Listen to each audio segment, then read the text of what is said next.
Chris Yandeck, CYInterview, covering Las Vegas and the world. Today we welcome Las Vegas-based dancer Ashton Bray. Since 2020, she has been part of one of Las Vegas's running shows, Fantasy, which takes place at the Luxor Hotel and Casino this year. Later this year they'll be celebrating their 25th anniversary. The show takes place nightly at the Luxor. Ashton, thanks so much for being on with us this morning on CYInterview. How are you today? Thanks for having me. Good morning. And also joining us today is CYInterview sponsor, the founder of Epic Financial Strategies LLC, Mr. Rob Gill. Rob, thanks for joining us today. How are you, sir? Chris, I'm great. Thanks for asking. Honored to be here. Happy Fun Friday to both you and Ashton. Yeah, Fun Friday indeed. So, Ashton, just to begin, you've been in fantasy since 2012. A lot has changed in the entertainment scene in Las Vegas since then.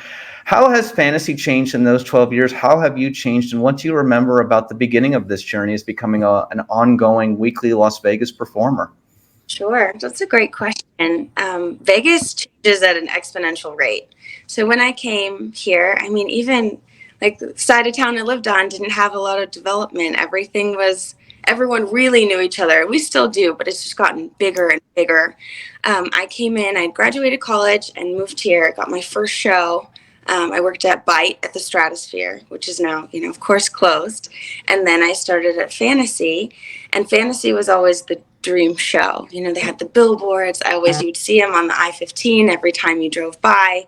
And it was the most beautiful, I always thought, the most beautiful girls, the most talented ladies. And then I was lucky enough to join them. I had no idea really what I was doing. I stayed in the corner, I stayed quiet, and I just watched and observed. I really don't think I said anything the first 2 or 3 years I was in the show.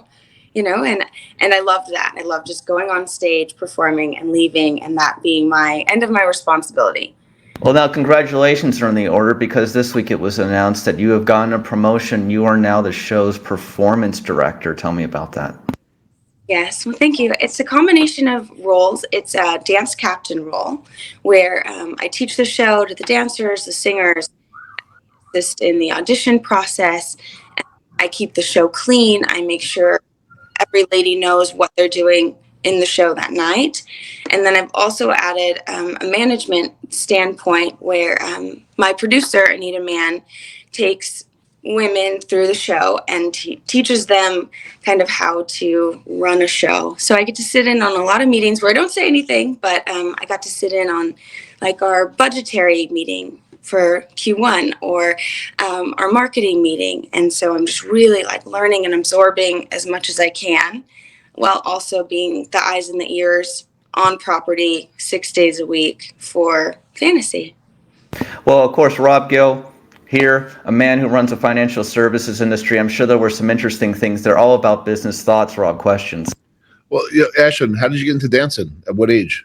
I started at 2.5. Wow. You couldn't stop me. My family was not performers, but I would go as soon as I could walk. We'd be at a restaurant and I'd walk up to a table and sing them a song and dance. And I'd ask my mom to film me with a recorder. And No way. That's amazing. Me. And then I danced I went to college for dance. I have a dance performance major, Bachelor of Fine Arts. And then I moved here. So where did you grow up? What area? I'm from Minnesota. Awesome. So just so I understand this, you were dancing at 2. It was a natural thing for you. You actually went to college for dancing. What was your grammar school and high school when it came to performance? Were you in local talent shows? Did you do all that stuff? This is kind of embarrassing. I was in a local pop group, actually, and we went to the Minnesota State Fair, and it was really embarrassing now I look back, but I was always performing, competing. I was dancing 40 hours a week by the time I was 10 or 11. I love it. Yeah. Malcolm Gladwell talks about 10,000 hours to become an expert at something. And, what's as I sit here, my level 5 listening is, okay, she makes it to Vegas because she knew what her outcome was. And for 2 years, she didn't say nothing because a lot of people like to talk and then get themselves in trouble by talking. But you just kind of observed and learned what not to do, right? By watching other people. And that's another sign of brilliance. This is like what's going on in my operating system as I'm talking to you. What does it look like in the next 5 years? Because the last 5 years seem to be an exponential growth. Where do you see yourself 5 years from now? Oh, that's so tough. I've only ever wanted to be a performer, always, and I've always wanted to expand that realm. I have professional goals in that sense. this side of the business has never been something I've been interested in, and now my eyes are just open. Are you an influencer as well? Do you have an audience? No. Social media kind of eludes me, but from dancing to singing to acting, it's always where I thought my project, like where I would go. I've done some commercials, I've done modeling, but now, I've gotten to choreograph some numbers for fantasy, something I never really thought I would do, but I actually love being in the studio. I love the creation process, and actually you can choreograph for the rest of your life. So maybe there's something in that. Yeah. She's got to be in front of an audience of about an average of almost 2,000 people a week. She's got an audience every night in front of her. So there you go. Right? There you go. Individually, I'm not social media savvy, but I work hard. But if you could, if social media could, if there was somebody that ran that program for you, you didn't have to do it. It was just you do what you do every day. But now all of a sudden there was a strategy behind that. Is it something you would like if that did happen, or you just don't like social media? It ebbs and flows, right? There's power in it if you can. Yeah. Absolutely. There's power. Yeah. Especially if you're as good as you are. Thank you. Right, Chris? Well, no denying that. Listen, she's part of one of the. Let me just explain this to you, Rob. So this year, Fantasy is celebrating its 25th year. Now, on the business front, most shows in Las Vegas that open up these days, they don't last a year. They close, like restaurants. So they are a staple in Las Vegas at the Luxor Hotel and Casino. They are a staple there. Yeah. And you have your pulse on, the folks that stay and don't stay, and you're on top of that, which is great. Well, what's interesting to note, let me say this to you, Rob. So now, Ashton, Rob's got a book coming out soon called Surviving Success. And to me, in Ashton's case, it's that she comes to Las Vegas, she's on stage every night, she's in one of Las Vegas's greatest shows, and she's now been in it for 12 years. And now she's at a point where she's now moving into the production side, the background side. But here's my response to you in this regard. To get all that acclaim and all that attention, she's at the gold standard of her life. And for some people, doing that every night and being able to do that because they perform nightly is not an easy thing. And here she is continuing to move along in her goal. And most people don't make it a decade in a show. So she's the example of surviving success, I think. Rob, what are your thoughts? You know what? And Chris, I never, ever want to correct you. I think you're a brilliant person. My thought, when I talk about surviving success in my book, it's about all the setbacks I had because of success. I think Ashton would be an example of accelerated success. Like has Vegas hurt her in any temptation kind of way? I don't know, but I suspect no, just based on the fact that she's a level 5 listener, she's an observer, and as she's climbing the success mountain, that's obvious in the small time that we've had together, just on this conversation. Absolutely. Ashton, what are your thoughts on that? I think a lot of people always ask us, I live here, of course, you live here. They all say, oh, how do you deal with all the temptation in town? It's called just being focused on what you're doing, right? Absolutely. I've been laser focused. I'm also the things that I love are not things that necessarily are equated to Vegas. I love homemaking. I love hosting. I love. That's her formula. Yep. Stay home. But I love the city. I love my city. It's the entertainment capital of the world. I knew when I moved, I didn't just move here for fun. I knew I could make my career. I knew I could support myself. I knew I could have the life that I wanted. And this is always what I've wanted. And now I have it. So thank you for sharing that, Chris. I want to jump in here because the level of certainty coming out of high school, knowing what she wanted is incredible, right? She's living that dream. I'm going to go blueprint, your dream versus life condition. Is your life condition matching what you thought it was going to be like 10 years ago where you are today? Does it feel like the way you thought it would have felt? Is it different? Is it more? Is it less? How does it feel based on what your goals were as you're achieving them? And then what's your next step in goals? What's your next wave? 10 years is a little funny because I've now been in the same job for longer. But if we go back 15, 20, I knew I was either moving to New York. Always. Those are the 3 dance capitals. I kind of had thought that I was going to be in New York, be on Broadway. And then I spent a ton of time in New York and went, 2 dogs. I want I want a car, So out of college, I actually knew someone who was a dancer here in Vegas. She said, come stay with me for a week. I'll take you to all my jobs. I'll show you what I make. I'll show you what I own. I'll show you how to do this. And I did. Wow. And here, I lived with her for the first 3 months, and she really just like set me on my path. I have my dream. I love my home. I love my life. I think I didn't know I could do this as long as I am. And now I'm like, I want to hold on for dear life, because I was thought around 30, 35, you would be done dancing. And now I'm there. And I wouldn't give this up. You're going to have to pull me off stage with a cane, so that in that way, my dream has changed a little bit, but I'm. And do you save money? Are you good at saving and putting yourself in the right? Good. Yeah, I'm a good saver. Beautiful. Sometimes to the point where it's too much. I won't put oil in my car, and then you're like, well, okay, so that's. Back to you, Chris. Yeah, so just to mention, Rob, the creator of Fantasy is a woman by the name of Anita Mann. She actually worked with Elvis Presley on a movie years ago. So they said I look like Elvis Presley. I'm just telling you. I don't agree, but people say I look like Elvis Presley. It's the eyes. You can tell Jay. Yeah, I don't agree with it, but my aunt said it, and my aunt knows everything. Rob, there's a skit in Fantasy actually where they bring up an audience member and they dress them up as Elvis Presley. Actually, if you can believe it, make my hair dark. I look just like him. Yeah, so they actually do that in Fantasy, actually. So just to ask you, Ashton, what is it like to learn from, Mariah Rivera, Anita Mann? Like, what is it like to learn from these people who you work with every day?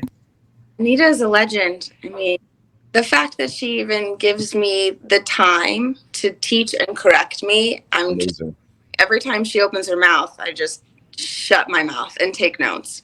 She's been a woman in business for decades, which is a hard thing to do in the 60s, right? And she did TV for years, which is specifically male-dominated career path, and she just knows. She knows. She'll say no. She has the ability to say no in a way that makes you say, oh, thank you. Thank you so much for saying no. And it's this diplomacy that I'm learning. Yes. I love that. Listen, Chris, this is amazing, because some people say no and it has such violence to it when you could actually say no with love, right? And with a solution behind it. That's called defining the problem in solvable terms. I love that. Thank you for sharing that, Ashton. That's amazing. Yeah. I do feel like, since I've gotten this promotion, my brain is just exploding. I'm just learning and learning and learning, kind of running on air, but I'll get there. Yeah. Yeah, the thing is that they like to say, in the word show business, there's the word business. And, of course, I think a lot of people in entertainment just love what they do. But then when you start thinking about the word business, then you realize, how do things last and how do things go almost 25 years, right? Right. That's how I never applied for this job. What happened was, I love my team. I love the ladies in my show. And so I was just doing things that needed to be done without a title, because I needed things to be safe and things to run well. And Anita saw that, and that's when she put me on this. Yep.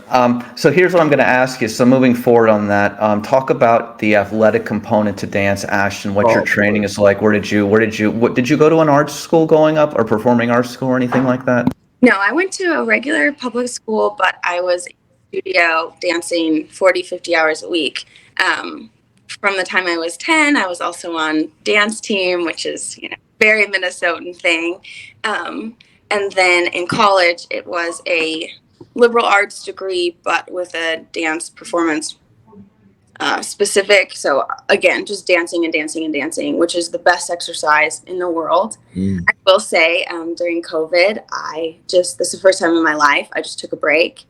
And when we started back up, it was very clear how much work I needed to do. So then let me ask you, what's your training regimen like these days? Gym regimen? What do you do? So I'm not a gym girly. I'm lucky. I know, genetically lucky. I'm 5'11". I'm kind of a string bean. Wow, 5'11". Yeah, I know, the tallest girl in the show. But, Amazing. we're doing 8 shows. I'm doing 7 to 8 shows a week, Jeez. 70 minutes of cardio.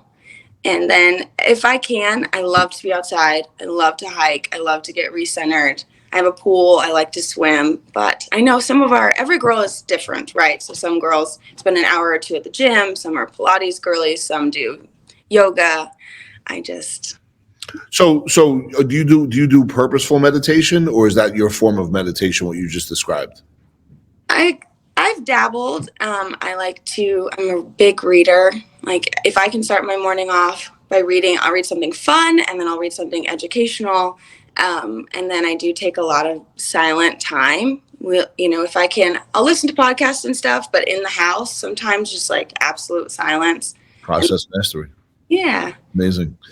Yeah, I'm thinking of a couple of things here. It could be a bizarre question, but you said Minnesota. When you were coming up, you must have been, somewhat of a local famous kid. Did you ever meet Prince, or did you ever have any kind of encounters with Prince? No, my parents though went to one of the first ever concerts. Okay. All right. Yeah. They are patrons of music, and they've always exposed me. I mean, I was going to the theater probably by the time I was 3. They took me to my first concert ever, and they took me to Santana. So I'm just surrounded by culture. Do you have any other siblings? Was it just you? It's me. Yes. Okay. All right. They must be so proud. They are. They actually here to be closer to me, both of them. So You must love that. surrounded by love. Yeah, that's great. So last week, of course, Rob, the big game was here, of course, and Ashton and the cast of Fantasy was on the CBS Morning Show with Gayle King. What was that like, Ashton? Twice. It was amazing. 2 times. Take that and rewind it back, Chris. Yeah, the 2 times. Yes. Because the first time, they've never. It's a difficult line because they've had Thunder on, they've had Chippendales on, but they've never had a female review on. And I don't think everyone, the general public, always knows what they're going to get. But when we showed up and we were classy and on time and professional and ready to go, they went, wow, this is amazing. So they just used us every time that they cut away. We were in the background. We were doing a pattern. We were presenting the anchors. And then at the end of our long morning, they emailed and said, is there any way we can have them back tomorrow? They were fabulous. So we were like, absolutely, we'll make it work. Amazing. And Gayle King came up to each of you. She did. She stood up. It was very cold. It was very cold. It was 3:30 in the morning. It was the first night. It was raining. It was cold. She held each of our hands. She tried to get us warm. She thanked us for being there. She was everything that you want, a hero to be. And Rob, as I was telling Ashton, before we began, Fantasy is, one of Las Vegas's longest running shows now, has to be in the top 5, I believe. And, the reality is that they deserve to get that national recognition on CBS last week during the biggest sports weekend in Las Vegas history. Congratulations. Thank you. Congratulations. Yeah. And Chris, what a great guest. Rob, any other thoughts today? Yeah, no, listen, a lot of stuff that if I'm coaching somebody, right, she would be the avatar of what excellence looks like, because not only are we talking about, let's go with family love, right? Process mastery, understanding self-care, self-love, knowing what she wants versus what not to do, very observant and committed. So for me, I think whatever she decides to do within the industry that she spent probably 40,000 hours in now, on the business side of it, I think the second half of her life, she's going to capitalize mightily. I think so too. Listen, the reality of what it comes down to is that, it's a small community of people here, though there are, 40, 50 shows every night performing in Las Vegas, sometimes more, going on at the same time. Again, how do you keep the longevity? How do you penetrate the market? These women are everywhere, billboards, the venues, you see them everywhere. And, the reality of what it comes down to is what a lot of people don't think about is that a lot of these artists and dancers like Ashton spend their whole lives to get to this point, and they put in so many hours of dedication, and it looks easy on stage, but it really isn't, right, Ashton? Absolutely. We're supposed to make it look easy, because if it looks hard to the audience, they're not enjoying it, right? Oh, I agree with you, but it's just like, you spend your whole life to get to that moment. Yeah. Absolutely. Well, thank you for your kind words. I feel Oh, well, listen, as you know, we're a big supporter of fantasy. We're always over there, and we're always happy to cover. We've been covering them, Rob, for almost a decade now. All the stories over there, we always get the happening. So we will leave it at that. I just want to say congratulations, Ashton, on your new promotion as the performance director. Before, of course, you'll see her weekly at Fantasy at the Luxor Hotel and Casino. The show takes place nightly. So for Ashton Bray and CYInterview sponsor Rob Gill, thank you both for being on CYInterview today. And if you like this video, of course, please like it, subscribe to keep up with everything going on here at CYInterview. Thank you guys and have a great day. Great job, Chris.